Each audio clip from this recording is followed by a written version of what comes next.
Prime time में हम बात करेंगे। शेषाद्रीचारी जी हमारे साथ, बीजेपी नेता प्रोफेसर कमल मित्र चिनॉय जेएनयू।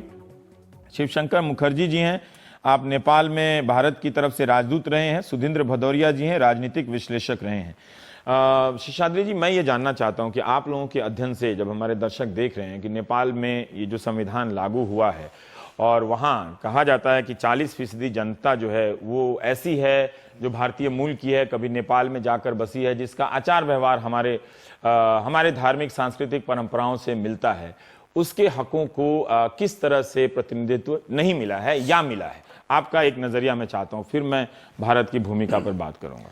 नहीं, कुल मिलाकर आज जो परिस्थिति है उसमें ये प्रतीत होता है जी कि जो मदेसी और तारू जनजाति हैं, हाँ, उनका जो उनके प्रति जो एक प्रकार से कार्यक्रम हुआ है वो इतना सही नहीं है। इसी प्रकार का एक माहौल वहाँ पर बना हुआ है।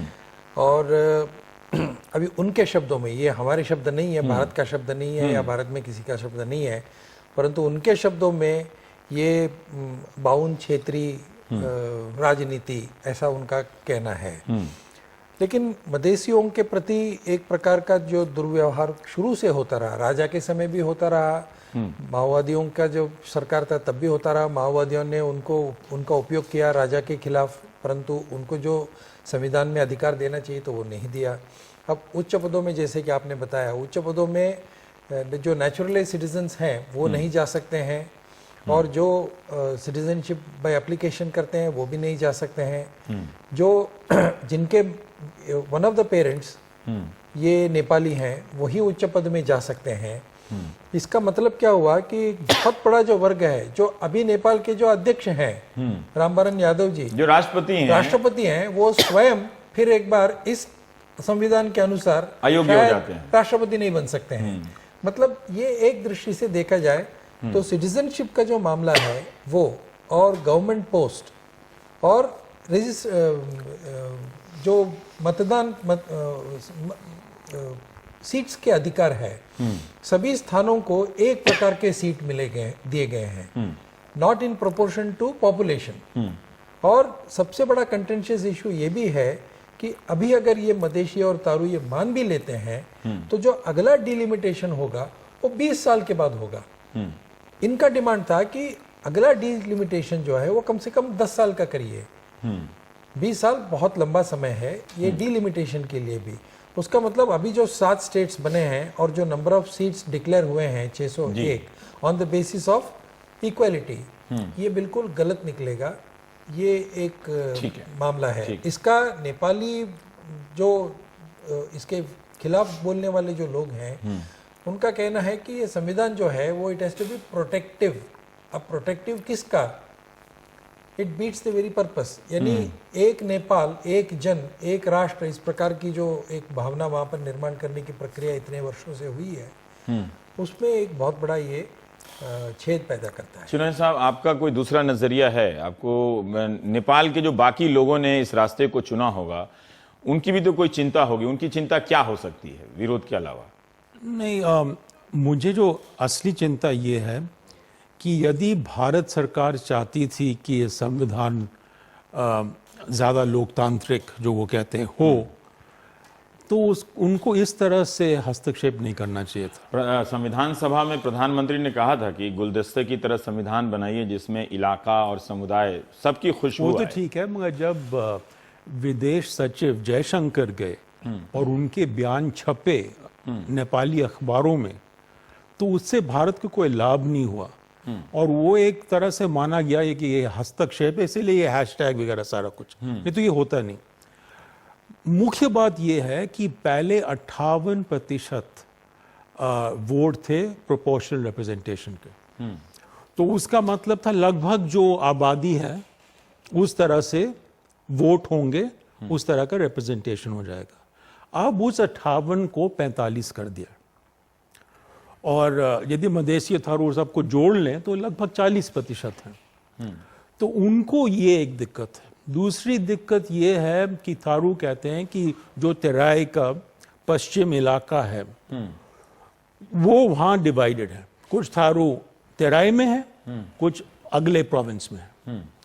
और मधेसियों का भी ये कुछ हमारे बिहार में भी है। हाँ, और मधेसियों का जो दिक्कत है वो इसी पे है कि यदि प्रोपोर्शनल रिप्रेजेंटेशन सिर्फ 45 हो तो फिर उनको जो रूलरशिप मिलनी चाहिए या जो उनको पद मिलने चाहिए वो शेयर कम हो जाएगा और वो इसीलिए नहीं कर पाएंगे। आपको लगता है कि इस संविधान में उन्हें नहीं, एक चीज मैं कहना चाहता हूं, हाँ। यदि आप इस संविधान को भारतीय संविधान से तुलना करें तो कोई बराबरी नहीं है।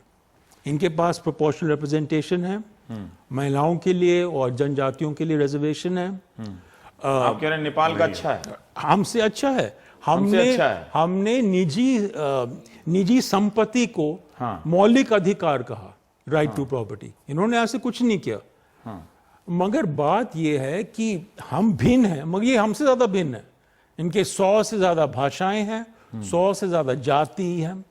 तो इसीलिए जो छोटे जाति हैं, ये ब्राह्मण क्षेत्रीय वाला जो आरोप है वो इसलिए है कि जब आप सिटीजनशिप को इस तरह से देखते हैं कि बाप को होना चाहिए सिटीजन, नेचुरल बॉर्न, मां से नहीं चलेगा, तो लोगों को लगता है कि एक तरह से हमें सेकंड क्लास सिटीजनशिप दिया जा रहा है, जो कि सही भी है।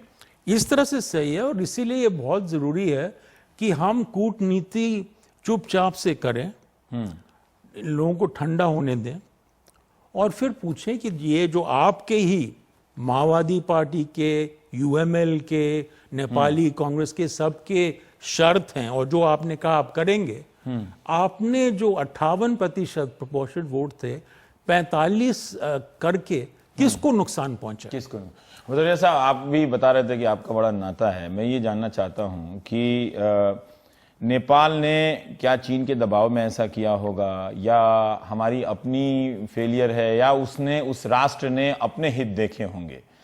मैं उस राष्ट्र की तरफ भी देखना चाहता हूं। हम अपनी परंपराओं से स्वाभाविक रूप से मान लेते हैं कि हम जैसा करेंगे या वो वैसा ही करेगा या हमारे सोचने से वो अलग कुछ भी नहीं करेगा। देखिए, ये जो मौजूदा संविधान उन्होंने अपनाया है उसको हमें एक ऐतिहासिक पृष्ठभूमि में देखना चाहिए। पिछले 65 वर्षों से, खास तौर से जब पहली बार बीपी कोइराला ने सन 50 में कोशिश की, उसके बाद से लगातार ये लोग संघर्षरत रहे। कई लाख लोग इस संघर्ष में होम हो गए और इन तमाम प्रक्रियाओं से गुजरने के बाद एक संविधान बना है। इस संविधान में कुछ कमियां रही हैं। हमारा भी जब संविधान बना था सन 1952 में, जब बाबा साहब भीमराव अंबेडकर अध्यक्ष थे, तो वो भी कई चीजों से खुश नहीं थे और एक आध ऐसे भी प्रश्न आया, एक दौर आया कि जब उन्होंने सरकार से भी इस्तीफा दे दिया। मैं ये कहना चाहता हूं कि देखिए, एक ऐसी प्रक्रिया से वो लोग गुजर के एक संविधान बनाने की उन्होंने परिणति पूरी की है, तो उसमें हमें पहले नंबर एक, क्योंकि हमने आज कुछ एक अंग्रेजी के अखबार में देखा और उसकी भाव ऐसे लग रहा था कि नेपाल जैसे एक कोई सॉवरेन कंट्री नहीं है। हमारे मातहत एक जो औपनिवेशिक जो नजरिया उसमें झलक मिल रही थी। मान लीजिए वो खबर नहीं आती, लेकिन अगर भारत फिर भी ये 7 चीजें बताता तो सही था। देखिए, मैं आपको एक चीज कहूं कि भारत का बताना सही है गलत है, अखबार को छोड़ देते हैं। क्या भारत को ये काम नहीं करना चाहिए था? अगर उसको चिंता है उसके नागरिकों से, अगर कुछ लोगों के वहां पे संबंध हैं, जनकपुर हो, वीरगंज हो, रक्सौल हो, जो भी उस इलाके में रहते हैं, अगर उनकी कुछ चिंताएं हैं तो भारत को क्या करना चाहिए था? देखिए, अखबार छोड़ देते हैं सर। देखिए, भारत की चिंताएं केवल नेपाल में नहीं, हमारे रिश्ते उसी तरह के पाकिस्तान में भी कुछ लोग। फिलहाल हम नेपाल के संदर्भ में बात करते हैं। फिलहाल नेपाल के संदर्भ में भारत को क्या करना चाहिए? संदर्भ में देखिए, सबसे बड़ी चीज है, क्योंकि वो एक सॉवरेन कंट्री है और फिर हमें एक, जो कि कमल मित्र शेनॉय भी कह रहे हैं, हमें डिप्लोमेटिक तरीके से इस इशू को रिजॉल्व करना पड़ेगा। ये बात सही है और मैं आपको बता दूं, हम ही लोगों ने नहीं केवल इस बात को चिंता, आज अभी नेपाली कांग्रेस जिसके प्रधानमंत्री श्री सुशील कोइराला हैं, उन्होंने भी उनकी वर्किंग कमेटी ने एक प्रस्ताव पारित किया है। उन्होंने ये कहा है कि हमें ध्यान देना होगा, क्योंकि अब पार्लियामेंट तो प्रोरोग हो गई, ये कॉन्स्टिट्यूशन तो सभा भंग हो गई, अब तो केवल पार्लियामेंट है। समय ये कानून बनाया गया, उनको अधिकार। देखिए, बांग्लादेश में भी हिंदू जज है ना, जो चीफ जस्टिस हैं बांग्लादेश में, वो हैं, अगर इस तरह से जो राष्ट्रपति अभी मौजूदा हैं वो नए संविधान के अनुसार अयोग्य हो जाएंगे, देखिए तो राष्ट्रपति उस पर हम कोई टिप्पणी भी नहीं करेंगे। मतलब अगर हम इतनी दावेदारी करते हैं, पशुपतिनाथ मंदिर से लेकर हर चीज पे दावेदारी कर लेते हैं, दावेदारी नहीं है, एक सांस्कृतिक संबंध तो है ही, इसको नकार तो नहीं सकते ना इसको। हमारे सांस्कृतिक संबंध पूरे दक्षिण एशिया के सभी मुल्कों के साथ बिल्कुल, है, ठीक है, और ये सबसे नेपाल करीब है। के साथ हाँ। हमारे विशेष एक लगाव जरूर है। हाँ। मैं ये मानने के लिए तैयार हूं, पर उसके बावजूद हमें उससे आगे बढ़ना होगा और हमें ये बिग ब्रदर एटीट्यूड खत्म करते हुए हमें एक डिप्लोमेटिक रिलेशनशिप कुछ के कह रहे थे साथ उसमें। मैं आता उनके हूं। साथ रिश्तों को बनाना होगा। ठीक अगर हम ऐसा नहीं करेंगे, मैं आपको बतला दूं, हम पड़ोस में रिश्ते बिगाड़ चुके हैं। हम इन रिश्तों को हमें बिगाड़ना नहीं ठीक चाहिए। है, ठीक इसको है। हमारी बड़ी एक भारी सेकंड, चिंता है। एक सेकंड। हाँ। नहीं देखिए, भारत ने किस तरीके से कहना चाहिए था, इससे भी अधिक डिप्लोमेटिकली कह सकते थे क्या, और किस तरीके से कहना चाहिए। यानी फॉरेन सेक्रेटरी जो है वो किसी राजनीतिक दल के नहीं है, वो सर्वोच्च अधिकारी हैं, फॉरेन पॉलिसी के एक कर्ता धर्ता हैं, और ऐसे व्यक्ति वहाँ अगर जाकर कहते हैं। दूसरी बात, हमें ये भी ध्यान रखना पड़ेगा कि नेपाल का जो बॉर्डर है वो एक और तिब्बत के साथ है और बाकी सभी और भारत के साथ है। और अगर नेपाल और भारत के बीच में बॉर्डर में कुछ होता है, और खास करके मधेशी एरिया में अगर गड़बड़ियां पैदा होती हैं, तो उसका स्पिलओवर भारत में ही होगा, चीन में नहीं होने वाला है, उसका स्पिलओवर पाकिस्तान में नहीं होगा। नेपाल को लगता है कि भारत ने उसको इंटरफेयर किया है, दखलंदाजी की है, ये बता के कि आपको क्या क्या करना चाहिए। ये ऐतराज है कि आपने ये कहा कि हम नोट ले रहे हैं, तो ऐसा लगा कि अच्छा आप कुछ मतलब आप आंखें तरेड़ रहे हैं। नहीं, ऐसा नहीं है। आपने स्वागत नहीं किया खुल के। डिप्लोमेसी में मुझे लगता है भाषा का प्रयोग होता है।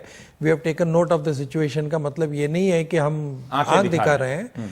डिप्लोमेसी में कुछ भाषाएं होती हैं, और एक प्रकार से आप देखिए, थोड़ा बहुत अगर हमें भी ध्यान में रखना चाहिए कि नेपाल में जिसको हम टैबलॉइड्स कहते हैं, उनका एक बहुत बड़ा बोलबाला है। नेपाल में एक बहुत बड़ा ऐसा वर्ग है जो अगर हम कुछ भी नहीं करें, अगर तब भी अगर कहेंगे कि ये भारत कुछ करता नहीं है, और अगर हम कुछ करने जाएं तो भारत सब कुछ करता है। जब वहां पर हमने थोड़ा बहुत इंटरवीन करके वहां के सभी 7 राजनीतिक दलों को इकट्ठा किया, फिर माओवादियों को भी उसमें पॉलिटिकल प्रोसेस में लाने की कोशिश, हमने भारत ने इतना सारा अच्छा पहल किया। यानी माओवादी आज जो पॉलिटिकल प्रोसेस में हैं, पॉलिटिकल मेन स्ट्रीम में है, उसका सबसे बड़ा श्रेय तो एक दृष्टि से भारत को ही जाता है। और हम ये मानते हैं कि पिछले कई वर्षों का प्रयत्न के फल के नाते ये नेपाल ने अपना संविधान स्वीकार किया है।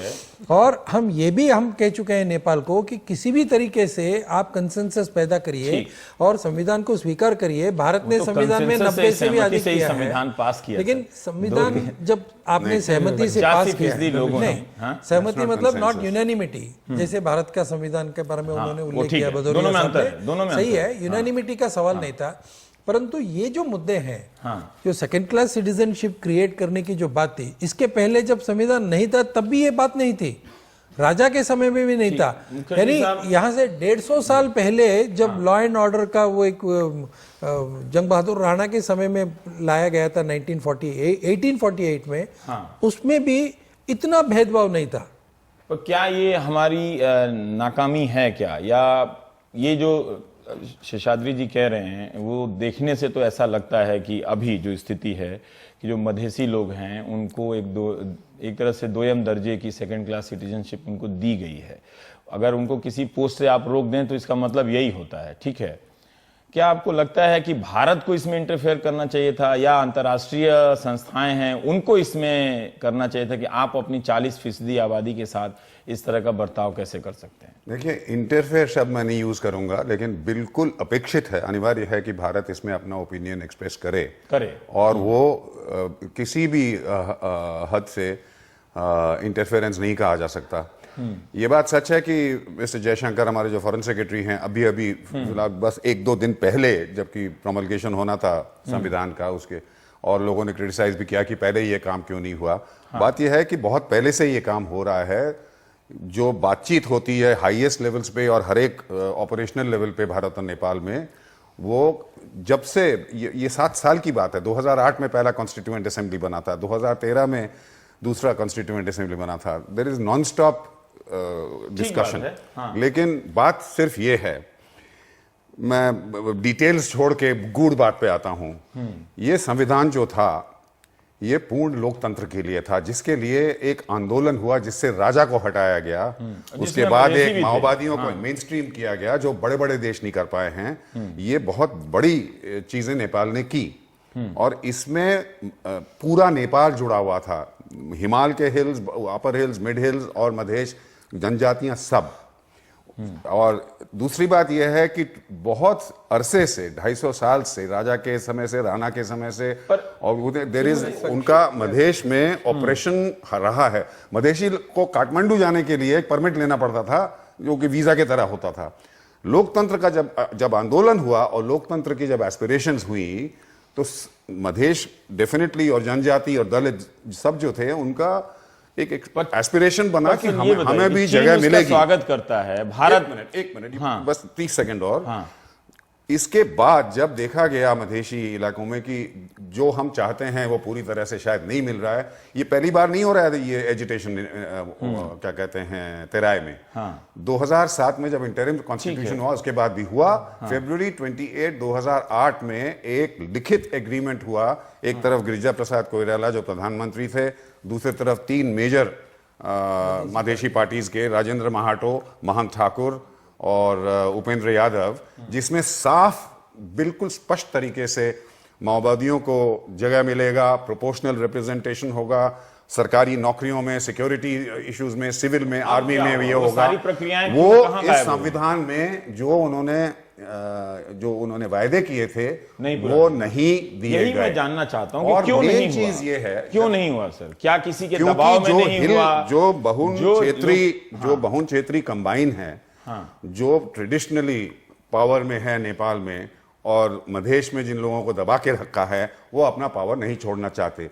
और मेन चीज यह है कि जो डिस्ट्रिक्ट्स अब बने हैं, जिनका ड्राफ्ट तैयार है, उसमें बहुत, जिसे हम कहते हैं अंग्रेजी में, जेरीमैंडरिंग किया गया है। इस तरह से बनाए गए हैं कि 20 डिस्ट्रिक्ट, जो आजकल के जो 75 डिस्ट्रिक्ट हैं, उसमें 20 डिस्ट्रिक्ट मधेश में जो हैं, उसमें सिर्फ 8 में मधेश जनजाति वगैरह का एक मेजॉरिटी है, 12 में नहीं है। तो साफ एक षड्यंत्र है जी।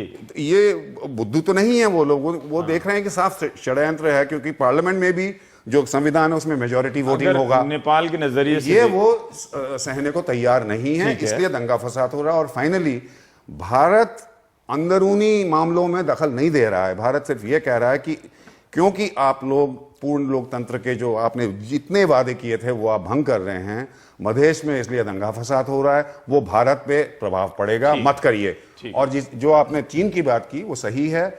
मुझे बिल्कुल नहीं विश्वास है कि इतना विरोध भारत के आवाज का, जो बिल्कुल लॉजिकल है, वो ये जो लीडर्स हैं सीपीएन यूएमएल, 3 बड़े पार्टी के, माओवादी, नेपाली कांग्रेस और सीपीएन यूएमएल को, मेरा तो बिल्कुल विश्वास नहीं है कि चीन के आश्वासन के बिना कि अगर इंडिया तुम पे प्रेशर डाले, डोंट वरी, हम आपके साथ रहेंगे, इसमें तो ये जरूर हुआ होगा। प्रोफेसर चिनॉय, इसमें तो सतर्क रहना चाहिए ना। फिर क्या करता फिर? नहीं, एक हमें भी थोड़ा नरमी से कभी कभी बात करना चाहिए।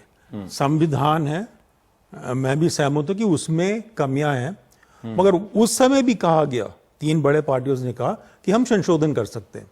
मगर जब अगर हम लगातार संपर्क में हैं, सबकी बातों से यही लगता है, या सरकार संस्था छोड़ दीजिए, तो नागरिक के स्तर पर आप लोगों का भी संपर्क है, जा रहे हैं संविधान बनने की प्रक्रिया में, फिर भी इतने बड़ी आबादी को कैसे हटा दिया जाता है? नहीं, वो तो उन्होंने किया। उसके बाद हमने क्या किया? हम ये कह सकते हैं कि हम इस संविधान का स्वागत करते हैं, मगर हम सोचते हैं कि फलाना फलाना फलाना के बारे में आप सोचें। हमें स्वागत करना हमने चाहिए। नोट किया, स्वागत किया स्वागत नहीं किया, डिलिबरेटली स्वागत नहीं किया। हमने नोट किया, इसलिए ये जताने के लिए कि हम इसको स्वागत नहीं कर सकते।